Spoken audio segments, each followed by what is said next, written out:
Impressions of an Indian Childhood by Zitkala-Sa.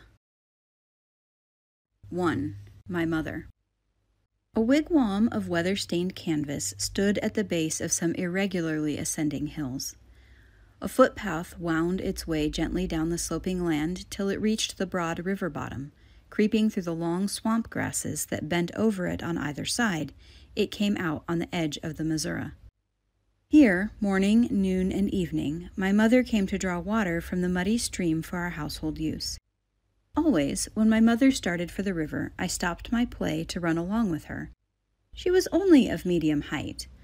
Often she was sad and silent, at which times her full, arched lips were compressed into hard and bitter lines, and shadows fell under her black eyes. Then I clung to her hand and begged to know what made the tears fall. "Hush, my little daughter must never talk about my tears." And smiling through them, she patted my head and said, "Now, let me see how fast you can run today." Whereupon I tore away at my highest possible speed with my long black hair blowing in the breeze. I was a wild little girl of 7, loosely clad in a slip of brown buckskin and light-footed with a pair of soft moccasins on my feet. I was as free as the wind that blew my hair and no less spirited than a bounding deer. These were my mother's pride, my wild freedom and overflowing spirits. She taught me no fear save that of intruding myself upon others. Having gone many paces ahead, I stopped, panting for breath, and laughing with glee as my mother watched my every movement. I was not wholly conscious of myself, but was more keenly alive to the fire within. It was as if I were the activity, and my hands and feet were only experiments for my spirit to work upon. Returning from the river, I tugged beside my mother, with my hand upon the bucket I believed I was carrying. One time, on such a return, I remember a bit of conversation we had. My grown-up cousin, Warcha Sunflower, who was then 17, always went to the river alone for water for her mother. Their wigwam was not far from ours, and I saw her daily going to and from the river. I admired my cousin greatly, so I said, "Mother, when I am tall as my cousin Warcha you shall not have to come for water. I will do it for you." With a strange tremor in her voice, which I could not understand, she said, "If the paleface does not take away from us the river we drink." "Mother, who is this bad paleface?" I asked. "My little daughter. He is a sham, a sickly sham. The bronzed Dakota is the only real man." I looked up into my mother's face while she spoke, and seeing her bite her lips, I knew she was unhappy. This aroused revenge in my small soul. Stamping my foot on the earth, I cried aloud, "I hate the paleface that makes my mother cry!" Setting the pail of water on the ground, my mother stooped, and stretching her left hand out on the level with my eyes, she placed her other arm about me. She pointed to the hill where my uncle and my only sister lay buried. "There is what the paleface has done. Since then your father too has been buried in a hill nearer the rising sun. We were once very happy, but the paleface has stolen our lands and driven us hither. Having defrauded us of our land, the paleface forced us away. Well, it happened on the day we moved camp that your sister and uncle were both very sick. Many others were ailing, but there seemed to be no help. We traveled many days and nights, not the grand, happy way that we moved camp when I was a little girl, but we were driven, my child, driven like a herd of buffalo. With every step, your sister, who was not as large as you are now, shrieked with the painful jar until she was hoarse with crying. She grew more and more feverish. Her little hands and cheeks were burning hot. Her little lips were parched and dry, but she would not drink the water I gave her. Then I discovered that her throat was swollen and red. My poor child, how I cried with her because the Great Spirit had forgotten us. At last, when we reached this western country, on the first weary night your sister died. And soon your uncle died also, leaving a widow and an orphan daughter, your cousin Warcha. Both your sister and uncle might have been happy with us today, had it not been for the heartless paleface." My mother was silent the rest of the way to our wigwam. Though I saw no tears in her eyes, I knew that was because I was with her. She seldom wept before me. 2. The Legends. During the summer days, my mother built her fire in the shadow of our wigwam. In the early morning, our simple breakfast was spread upon the grass west of our teepee. At the farthest point of the shade, my mother sat beside her fire, toasting a savory piece of dried meat. Near her, I sat upon my feet, eating my dried meat with unleavened bread and drinking strong black coffee. The morning meal was our quiet hour, when we two were entirely alone. At noon, several who chanced to be passing by stopped to rest and to share our luncheon with us, for they were sure of our hospitality. My uncle, whose death my mother ever lamented, was one of our nation's bravest warriors. His name was on the lips of old men when talking of the proud feats of valor, and it was mentioned by younger men, too, in connection with deeds of gallantry. Old women praised him for his kindness toward them. Young women held him up as an ideal to their sweethearts. Everyone loved him, and my mother worshipped his memory. Thus it happened that even strangers were sure of welcome in our lodge if they but asked a favor in my uncle's name. Though I heard many strange experiences related by these wayfarers, I loved best the evening meal, for that was the time old legends were told. I was always glad when the sun hung low in the west, for then my mother sent me to invite the neighboring old men and women to eat supper with us. Running all the way to the wigwams, I halted shyly at the entrances. Sometimes I stood long moments without saying a word. It was not any fear that made me so dumb when out upon such a happy errand, nor was it that I wished to withhold the invitation, for it was all I could do to observe this very proper silence. But it was a sensing of the atmosphere, to assure myself that I should not hinder other plans. My mother used to say to me, as I was almost bounding away for the old people, "Wait a moment before you invite anyone. If any other plans are being discussed, do not interfere, but go elsewhere." The old folks knew the meaning of my pauses, and often they coaxed my confidence by asking, "What is it you seek, little granddaughter?" "My mother says you are to come to our teepee this evening," I instantly exploded, and breathed the freer afterwards. Yes, gladly I shall come," each replied. Rising at once and carrying their blankets across one shoulder, they flocked leisurely from their various wigwams toward our dwelling. My mission done, I ran back, skipping and jumping with delight. All out of breath, I told my mother almost the exact words of the answers to my invitation. Frequently she asked, "What were they doing when you entered their teepee?" This taught me to remember all I saw at a single glance. Often I told my mother my impressions without being questioned. While in the neighboring wigwam, sometimes an old Indian woman asked me, "What is your mother doing?" Unless my mother had cautioned me not to tell, I generally answered her questions without reserve. At the arrival of our guests, I sat close to my mother and did not leave her side without first asking her consent. I ate my supper in quiet, listening patiently to the talk of the old people, wishing all the time they would begin the stories I loved best. At last, when I could not wait any longer, I whispered in my mother's ear, "Ask them to tell an Iktomi story, Mother." Soothing my impatience, my mother said aloud, "My little daughter is anxious to hear your legends." By this time, all were through eating, and the evening was fast deepening into twilight. As each in turn began to tell a legend, I pillowed my head in my mother's lap, and, lying flat upon my back, I watched the stars as they peeped down upon me, one by one. The increasing interest of the tale aroused me, and I sat up eagerly, listening to every word. The old women made funny remarks, and laughed so heartily that I could not help joining them. The distant howling of a pack of wolves or the hooting of an owl in the river bottom frightened me, and I nestled into my mother's lap. She added some dry sticks to the open fire, and the bright flames leaped up into the faces of the old folks as they sat around in a great circle. On such an evening, I remember the glare of the fire shone on a tattooed star upon the brow of the old warrior who was telling a story. I watched him curiously as he made his unconscious gestures. The blue star upon his bronzed forehead was a puzzle to me. Looking about, I saw 2 parallel lines on the chin of one of the old women. The rest had none.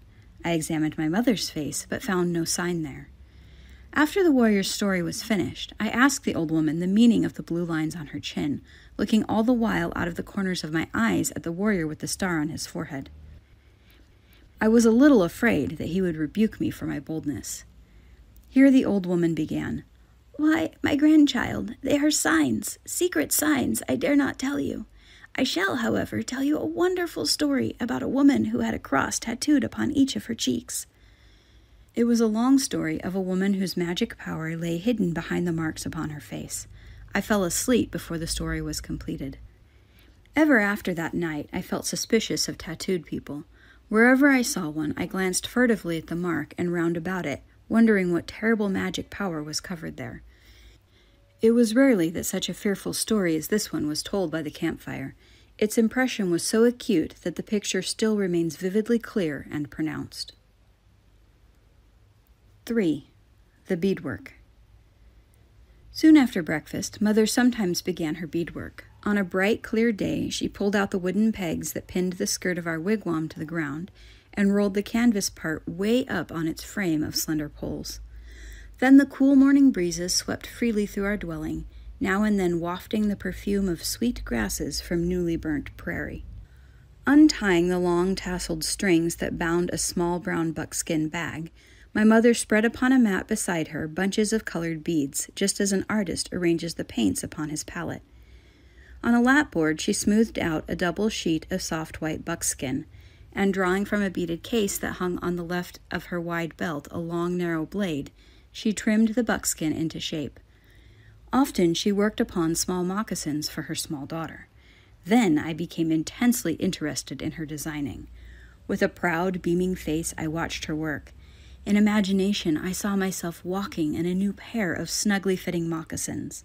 I felt the envious eyes of my playmates upon the pretty red beads decorating my feet. Close beside my mother, I sat on a rug, with a scrap of buckskin in one hand and an awl in the other. This was the beginning of my practical observation lessons in the art of beadwork. From a skein of finely twisted threads of silvery sinews, my mother pulled out a single one. With an awl, she pierced the buckskin and skillfully threaded it with the white sinew. Picking up the tiny beads one by one, she strung them with the point of her thread, always twisting it carefully after every stitch. It took many trials before I learned how to knot my sinew thread on the point of my finger, as I saw her do. Then the next difficulty was in keeping my thread stiffly twisted, so that I could easily string my beads upon it.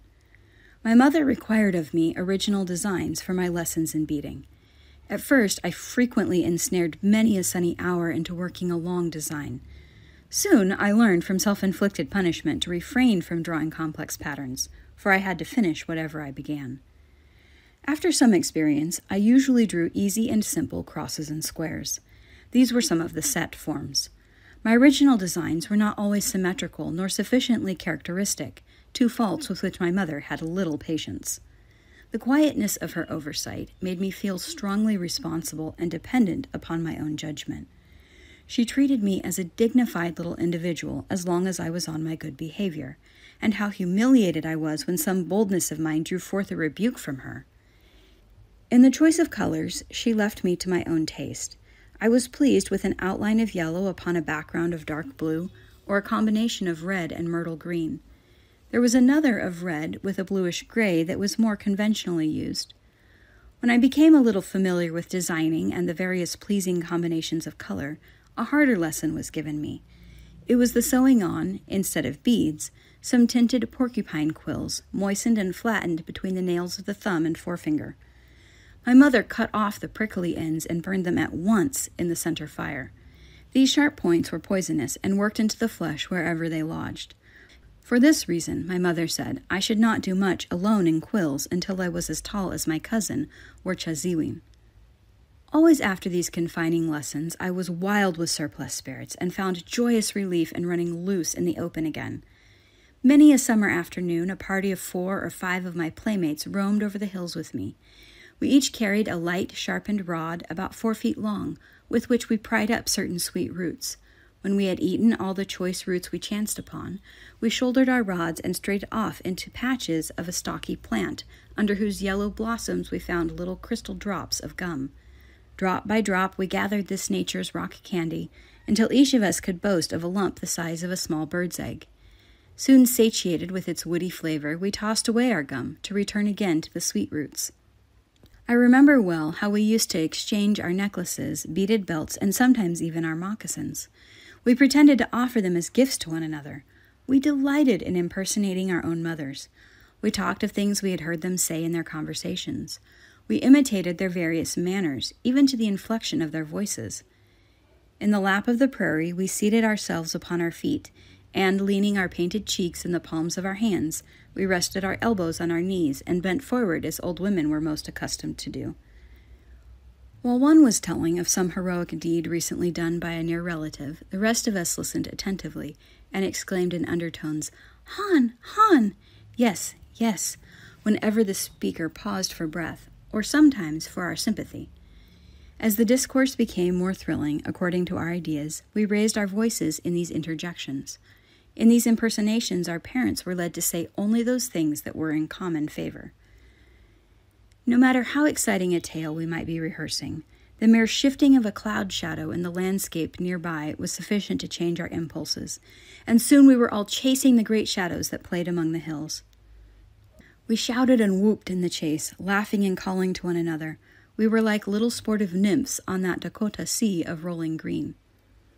On one occasion, I forgot the cloud shadow in a strange notion to catch up with my own shadow. Standing straight and still, I began to glide after it, putting out one foot cautiously. When, with the greatest care, I set my foot in advance of myself, my shadow crept onward too. Then again I tried it, this time with the other foot. Still again my shadow escaped me. I began to run, and away flew my shadow, always just a step beyond me. Faster and faster I ran, setting my teeth and clenching my fists, determined to overtake my own fleet shadow. But ever swifter it glided before me, while I was growing breathless and hot. Slackening my speed, I was greatly vexed that my shadow should check its pace also. Daring it to the utmost, as I thought, I sat down upon a rock embedded in the hillside. So, my shadow had the impudence to sit beside me. Now my comrades caught up with me and began to ask why I was running away so fast. "Oh, I was chasing my shadow. Didn't you ever do that?" I inquired, surprised that they should not understand. They planted their moccasined feet firmly upon my shadow to stay it, and I arose. Again, my shadow slipped away and moved as often as I did. Then we gave up trying to catch my shadow. Before this peculiar experience, I have no distinct memory of having recognized any vital bond between myself and my own shadow. I never gave it an afterthought. Returning our borrowed belts and trinkets, we rambled homeward. That evening, as on other evenings, I went to sleep over my legends. 4. The coffee making. One summer afternoon, my mother left me alone in our wigwam while she went across the way to my aunt's dwelling. I did not much like to stay alone in our teepee, for I feared a tall, broad-shouldered crazy man, some 40 years old, who walked loose among the hills.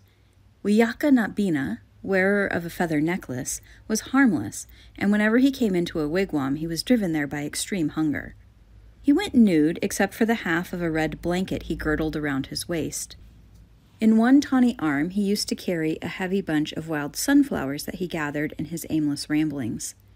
His black hair was matted by the winds and scorched into a dry red by the constant summer sun. As he took great strides, placing one brown bare foot directly in front of the other, he swung his long, lean arm to and fro. Frequently, he paused in his walk and gazed far backward, shading his eyes with his hand. He was under the belief that an evil spirit was haunting his steps. This is what my mother told me once, when I sneered at such a silly big man. I was brave when my mother was nearby, and Zitkala-Sa walking farther and farther away. "Pity the man, my child. I knew him when he was a brave and handsome youth.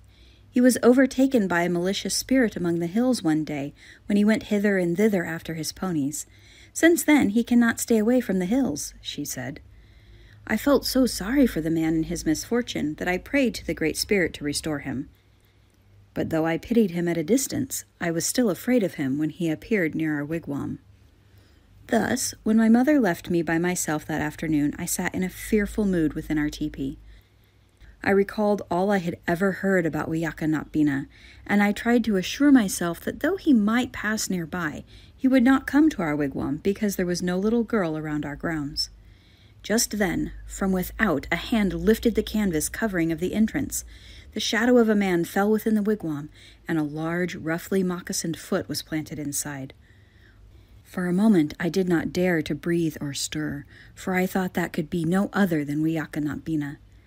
The next instant I sighed aloud in relief. It was an old grandfather who had often told me Iktomi legends. "Where is your mother, my little grandchild?" were his first words. "My mother is soon coming back from my aunt's teepee," I replied. "Then I shall wait a while for her return," he said, crossing his feet and seating himself upon a mat. At once I began to play the part of a generous hostess. I turned to my mother's coffee pot. Lifting the lid, I found nothing but coffee grounds in the bottom. I set the pot on a heap of cold ashes in the center and filled it half full of warm Missouri River water. During this performance, I felt conscious of being watched. Then, breaking off a small piece of our unleavened bread, I placed it in a bowl. Turning soon to the coffee pot, which would never have boiled on a dead fire had I waited forever, I poured out a cup of worse than muddy warm water. Carrying the bowl in one hand and cup in the other, I handed the light luncheon to the old warrior. I offered them to him with the air of bestowing generous hospitality. "How, how," he said, and placed the dishes on the ground in front of his crossed feet. He nibbled at the bread and sipped from the cup. I sat back against a pole watching him. I was so proud to have succeeded so well in serving refreshments to a guest all by myself. Before the old warrior had finished eating, my mother entered. Immediately, she wondered where I had found coffee, for she knew I had never made any and that she had left the coffee pot empty. Answering the question in my mother's eyes, the warrior remarked, "My granddaughter made coffee on a heap of dead ashes and served me the moment I came." They both laughed, and Mother said, "Wait a little longer, and I shall build a fire." She meant to make some real coffee, but neither she nor the warrior, whom the law of our custom had compelled to partake of my insipid hospitality, said anything to embarrass me. They treated my best judgment, poor as it was, with the utmost respect. It was not till long years afterward that I learned how ridiculous a thing I had done. 5. The Dead Man's Plum Bush. One autumn afternoon, many people came streaming toward the dwelling of our near neighbor. With painted faces and wearing broad white bosoms of elk's teeth, they hurried down the narrow footpath to Harakawamti's wigwam. Young mothers held their children by the hand and half pulled them along in their haste. They overtook and passed by the bent old grandmothers who were trudging along with crooked canes toward the center of excitement. Most of the young braves galloped hither on their ponies. Toothless warriors, like the old women, came more slowly, though mounted on lively ponies. They sat proudly erect on their horses. They wore their eagle plumes and waved their various trophies of former wars. In front of the wigwam, a great fire was built, and several large black kettles of venison were suspended over it. The crowd were seated about it on the grass in a great circle. Behind them, some of the braves stood leaning against the necks of their ponies, their tall figures draped in loose robes which were well drawn over their eyes. Young girls, with their faces glowing like bright red autumn leaves, their glossy braids falling over each ear, sat coquettishly beside their chaperones. It was a custom for young Indian women to invite some older relative to escort them to the public feasts. Though it was not an iron law, it was generally observed. Harakawamti was a strong young brave who had just returned from his first battle, a warrior. His near relatives, to celebrate his new rank, were spreading a feast to which the whole of the Indian village was invited. Holding my pretty striped blanket in readiness to throw over my shoulders, I grew more and more restless as I watched the gay throng assembling. My mother was busily broiling a wild duck that my aunt had that morning brought over. "Mother, Mother, why do you stop to cook a small meal when we are invited to a feast?" I asked with a snarl in my voice. "My child, learn to wait. On our way to the celebration, we are going to stop at Changyu's wigwam. His aged mother-in-law is lying very ill, and I think she would like a taste of this small game." Having once seen the suffering on the thin, pinched features of this dying woman, I felt a momentary shame that I had not remembered her before. On our way, I ran ahead of my mother and was reaching out my hand to pick some purple plums that grew on a small bush when I was checked by a low "shh" from my mother. "Why, Mother, I want to taste the plums!" I exclaimed as I dropped my hand to my side in disappointment. "Never pluck a single plum from this brush, my child, for its roots are wrapped around an Indian skeleton. A brave is buried here. While he lived, he was so fond of playing the game of striped plum seeds that, at his death, his set of plum seeds were buried in his hands. From them sprang up this little bush." Eyeing the forbidden fruit, I trod lightly on the sacred ground and dared to speak only in whispers until we had gone many paces from it. After that time, I halted in my ramblings whenever I came in sight of the plum bush. I grew sober with awe and was alert to hear a long drawn-out whistle rise from the roots of it. Though I had never heard with my own ears this strange whistle of departed spirits, yet I had listened so frequently to hear the old folks describe it that I knew I should recognize it at once. The lasting impression of that day, as I recall it now, is what my mother told me about the dead man's plum bush. 6. The ground squirrel. In the busy autumn days, my cousin Warkaziween's mother came to our wigwam to help my mother preserve foods for our winter use. I was very fond of my aunt because she was not so quiet as my mother. Though she was older, she was more jovial and less reserved. She was slender and remarkably erect. While my mother's hair was heavy and black, my aunt had unusually thin locks. Ever since I knew her, she wore a string of large blue beads around her neck, beads that were precious because my uncle had given them to her when she was a younger woman. She had a peculiar swing in her gait, caused by a long stride rarely natural to so slight a figure. It was during my aunt's visit with us that my mother forgot her accustomed quietness, often laughing heartily at some of my aunt's witty remarks. I loved my aunt threefold, for her hearty laughter, for the cheerfulness she caused my mother, and most of all, for the time she dried my tears and held me in her lap when my mother had reproved me. Early in the cool mornings, just as the yellow rim of the sun rose above the hills, we were up and eating our breakfast. We awoke so early that we saw the sacred hour when a misty smoke hung over a pit surrounded by an impassable sinking mire. This strange smoke appeared every morning, both winter and summer, but most visibly in midwinter it rose immediately above the marshy spot. By the time the full face of the sun appeared above the eastern horizon, the smoke vanished. Even very old men, who had known this country the longest, said that the smoke from this pit had never failed a single day to rise heavenward. As I frolicked about our dwelling, I used to stop suddenly, and with a fearful awe watch the smoking of the unknown fires. While the vapor was visible, I was afraid to go very far from our wigwam unless I went with my mother. From a field in the fertile river bottom, my mother and aunt gathered an abundant supply of corn. Near our teepee, they spread a large canvas upon the grass and dried their sweet corn in it. I was left to watch the corn, that nothing should disturb it. I played around it with dolls made of ears of corn. I braided their soft, fine silk for hair, and gave them blankets as varied as the scraps I found in my mother's work bag. There was a little stranger with a black and yellow striped coat that used to come to the drying corn. It was a little ground squirrel, who was so fearless of me that he came to one corner of the canvas and carried away as much of the sweet corn as he could hold. I wanted very much to catch him and rub his pretty fur back, but my mother said he would be so frightened if I caught him that he would bite my fingers. So I was as content as he to keep the corn between us. Every morning he came for more corn. Some evenings I have seen him creeping about our grounds, and when I gave a sudden whoop of recognition, he ran quickly out of sight. When Mother had dried all the corn she wished, then she sliced great pumpkins into thin rings, and these she doubled and linked together into long chains.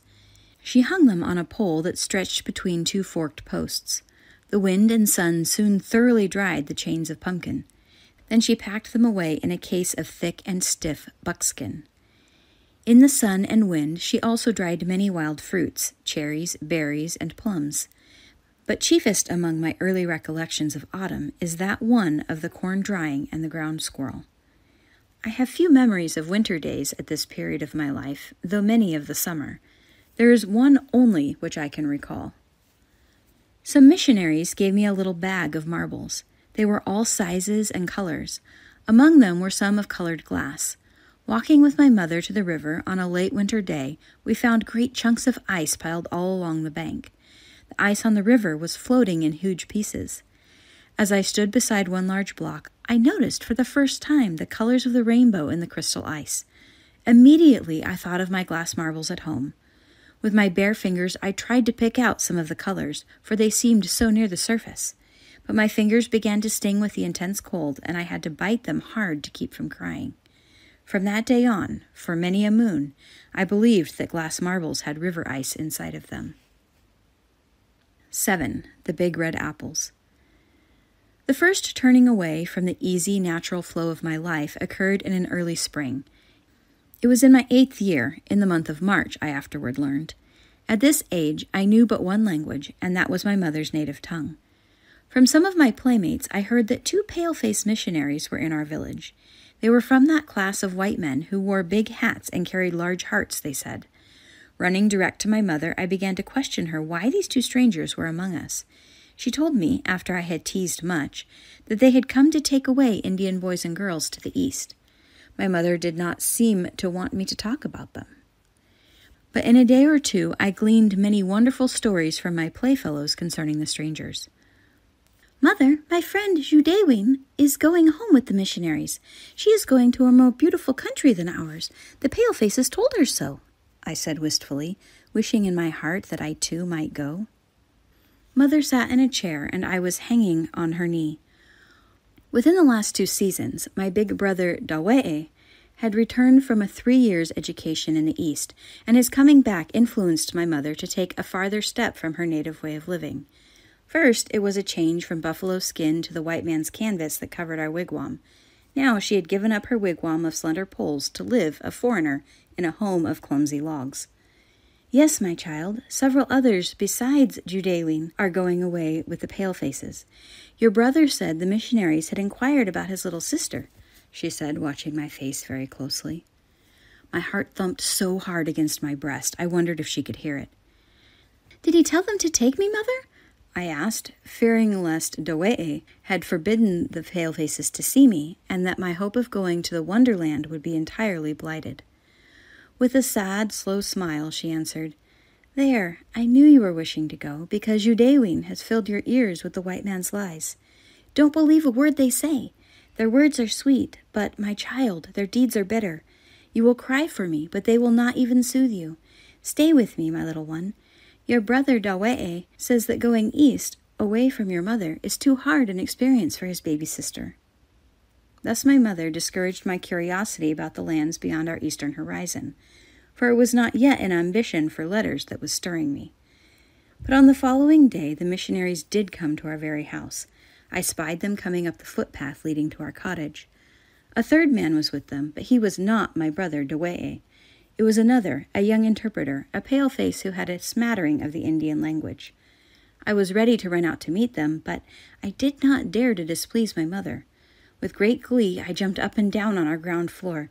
I begged my mother to open the door, that they would be sure to come to us. Alas, they came, they saw, and they conquered.